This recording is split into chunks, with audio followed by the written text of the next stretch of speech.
Good morning, Judge Glacier. I just want to let you know that it's 10 o'clock and we're still waiting on the defendant's attorney. So I don't know if you want to wait a few minutes to check back in. Yeah, let's wait a few more minutes and hopefully someone will arrive. Okay, I'll check back in about 5 minutes. And I'm checking too. I'm watching. So thanks, Morgan. You're welcome.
I have the attorney for the defendant and the court reporter and everybody else. I can bring them in whenever you're ready.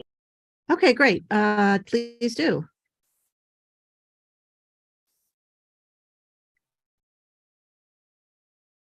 Okay.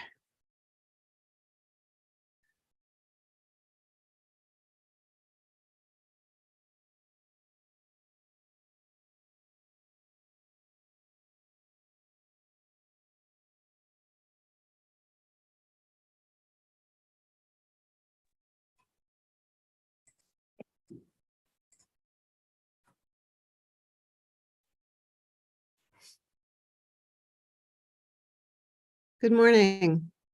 Good morning, Your Honor. Good morning, Your Honor. Let me call the case. We're here today in a Court of Claims matter, the Mackinac Center for Public Policy versus Michigan State University. It's case number 21-00011-MZ. And we're here on a motion for clarification, reconsideration, and thank you both for coming. I think this will be kind of brief, I hope anyway, given that we had, 600 pages of documents to go through. I'm never going to do that again, by the way. That was not the right way for me to have approached this. It was a learning experience, so maybe I should thank you for it. But do you both want to put your appearances on the record, and then we can move forward? Certainly. Derek Wilcox here on behalf of the Plaintiff Mackinac Center. Elizabeth Watts on behalf of defendants. Good morning again. So I did look at the 2 pages of information in which Michigan State claims that there's a frank communications privilege, and basically, to me, they're incomprehensible. They don't say much of anything at all, which is why I had initially concluded that they weren't subject to the frank communications privilege. I didn't really understand what sort of message was being conveyed, so I didn't think it could possibly be a frank communication. But I've decided that probably to err on the safe side, I will consider them to be frank communications, because whatever they say, I trust Michigan State to representation that it is some sort of a communication. It seems like gobbledygook to me, but okay, to err on the safe side, I will say that those are frank communications. But Ms. Watts, you have a ways to go to convince me that the students' names are subject to FERPA. So have at it. Yes, Your Honor. So I think this can kind of be explained. One, I'm wondering, would you like argument regarding the fact that this FERPA exemption applies to MSU, or has the briefing convinced you that it does? No, it doesn't convince me, and I'll tell you why. I did my first thought when I read your papers, read everybody's papers, was maybe everybody missed the proposition that there was a waiver here. That in other words, the student. Let me back up. It seems to me that the FERPA is really a statute designed to protect student privacy. I mean, that's the whole theory behind the statute. Would you both agree with that? It's a privacy statute, basically. Yes, I agree. More or less, yes, Your Honor. Yeah. So when a student puts his or her name out in the world of the public, voluntarily, proudly, announcing his or her public position on an issue, a matter of public importance and significance, I don't see, to me, that seems as though the student has deliberately waived any FERPA right to privacy. That said, I don't find much law supporting my theory, primarily, I think, because this is kind of an unusual situation. It's not common that an organization such as the Mackinac Center would be asking for the disclosure of this kind of information. I mean, this petition drive and everything associated with it can't possibly have come up before in any other case, at least none that I could find. So waiver doesn't work here, but it also seems to me that this is not what the statute intended as an educational record. So let's say, for example, a student does something, let's say, wonderful, valiant out in the real world, saves someone's life by doing CPR at a swimming pool in the summer that has nothing to do with with Michigan State. And there's an article in a local paper in the UP about so-and-so saved someone's life by doing CPR. And somebody at Michigan State clips the article. Is that an educational record? That wouldn't be a public record, Your Honor, subject to FOIA. So it wouldn't have been generated, it's not a public record. That would be my argument. And then I also noticed, and this is, as you stated, Your Honor, there's not a ton of litigation on FERPA, and you're correct, there's not. However, I will say, I think that there's a difference between education record and educational record. And also, just quickly to your point about the waiver argument, in that case that I cited, the Connoisseur Commission of Flint v. U of M, that was from 1998, and that's a published Michigan decision. I believe it was a Court of Appeals.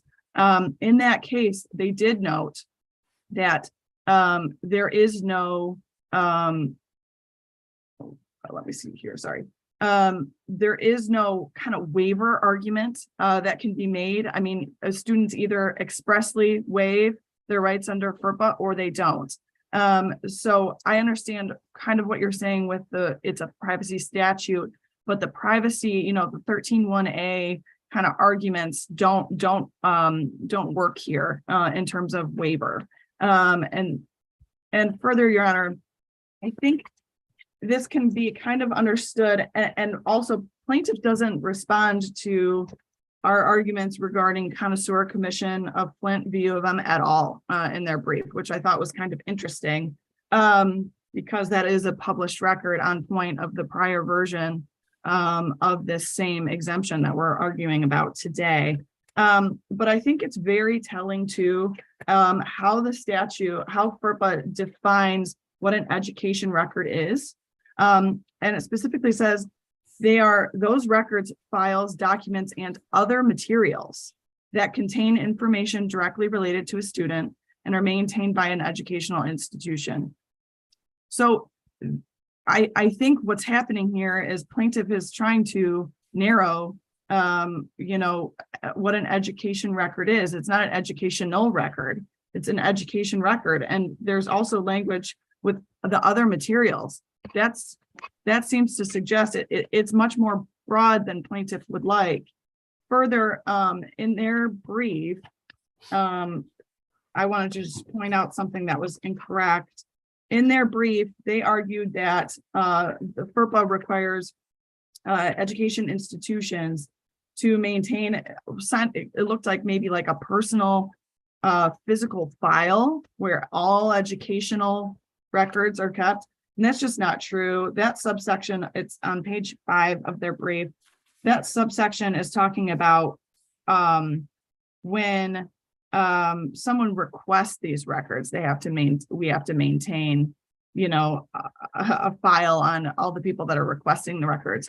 Education institutions aren't required to keep, you know, physical file on each student. That's the only thing that's protected under FERPA.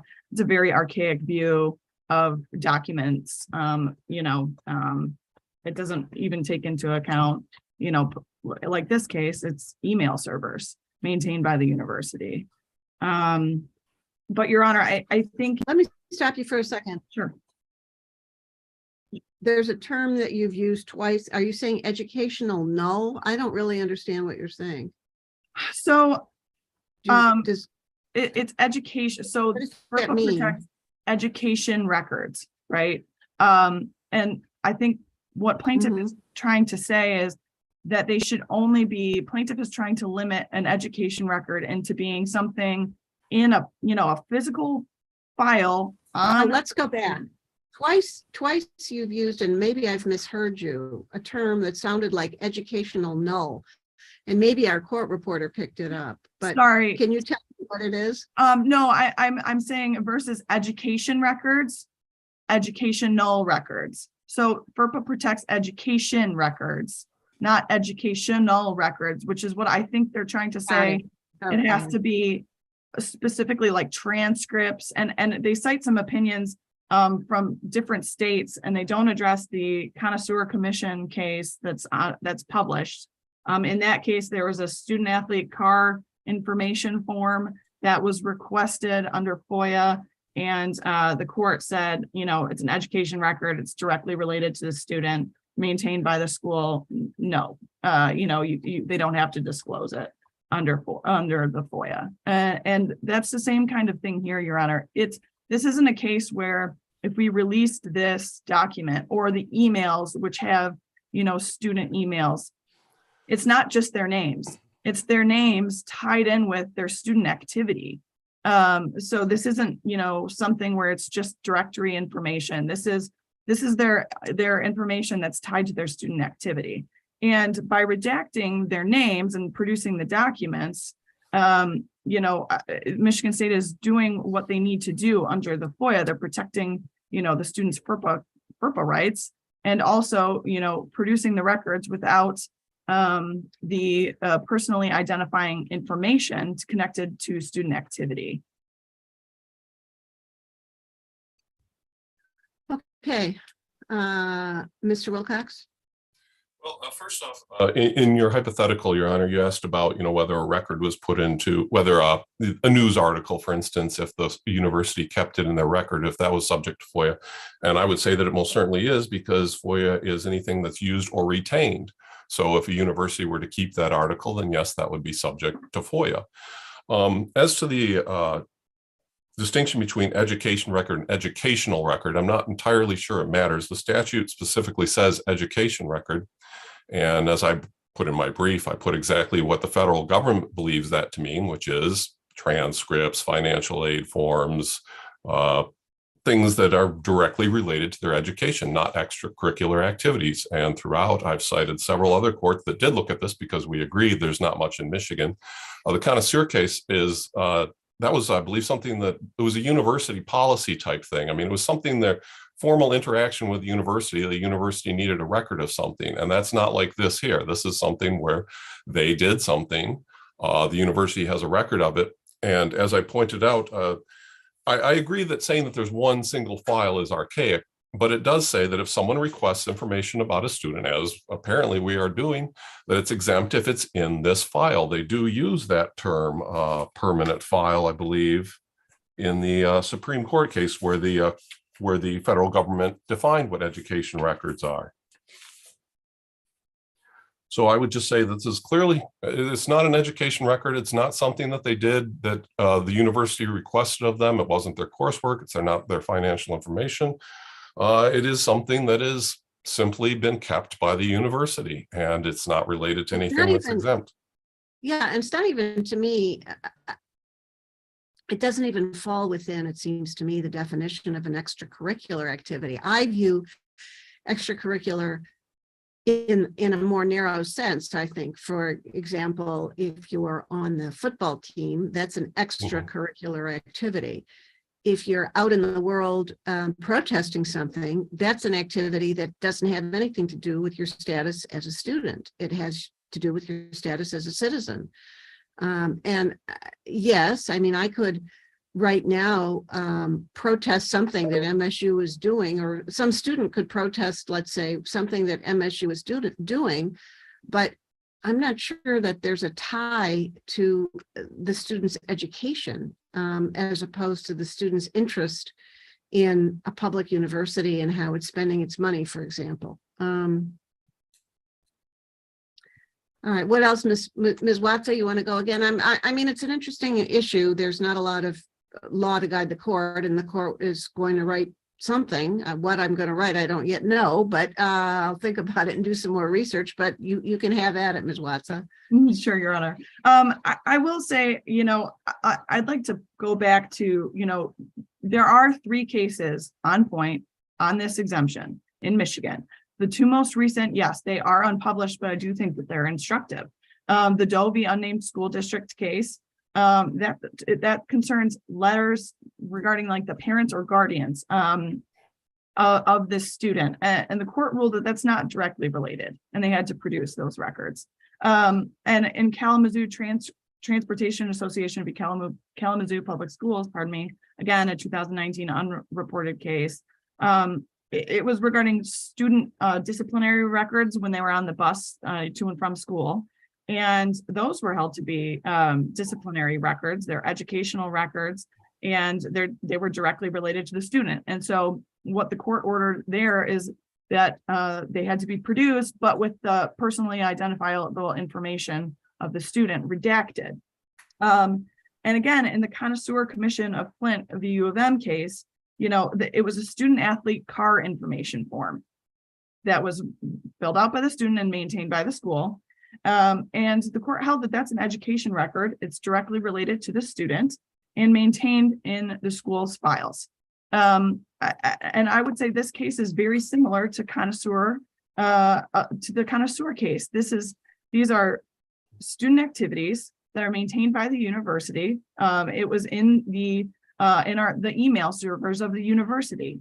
There is no. How is this? Let me stop you. How is this a student activity? It's students. It's an activity done by students, but I don't see how it's a student activity. It's a petition drive. It was a student petition. Not parking on the campus, which is a student activity. Sure. I mean, it's my understanding that this petition was circulated and only signed by students. So the fact that they were students is how they were able to sign this petition. That's my understanding. And in that case, it would be student activity. So I believe this is very similar to Connoisseur Commission of Flint. There's no case law in Michigan that indicates that student activity that it has to be based off of that it can't be extracurricular activities and the like. Further, Your Honor, the definition of what an education record is, I mean, it specifically states it's a permissive, more broad definition. Again, it's education records that includes information that's directly related to a student, and it contains information related to the student, and that's what these records do, Your Honor. I have not heard plaintiffs be able to distinguish Connoisseur Commission of Flint or address Kalamazoo Transportation Association, which again I know is unpublished, but it is on point, and it is one of the most recent decisions of the Court of Appeals in Michigan on point. Do we know if this petition was ever shared with anyone outside the university? I believe so eventually, Your Honor. But again, that even if it became part of, Okay, the public, right. Who was it shared with? Who was it shared with? I'm not sure, Your Honor. But I will say that even if it did become, even if it did get eventually put into the public view, that doesn't mean that Michigan State, who is bound by FERPA, can provide it without the student's consent. That would be a violation of FERPA. And so I really do believe, Your Honor, that that's not relevant to the analysis here under FOIA and under FERPA. Okay. All right, are these the only issues? Now that I told you I'm going to redact the 2 pages, 166 and 575. What other issues do we have? I believe, and I believe plaintiff may have already, potentially agreed with me on this one, but the request for clarification regarding the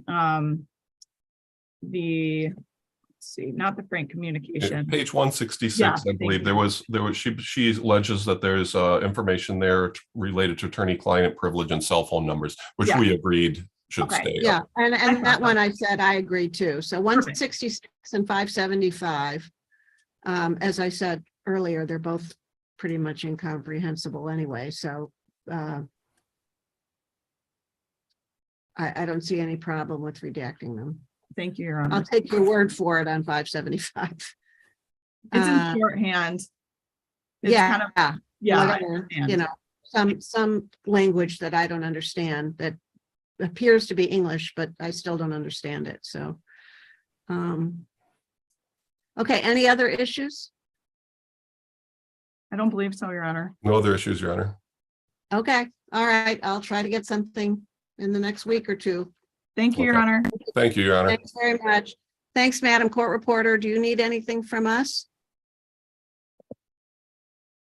Okay, have a great holiday, No, I everybody. don't. Thank you. Thank you, you too. Thank you. Take care, everyone. Enjoy. Okay, bye-bye.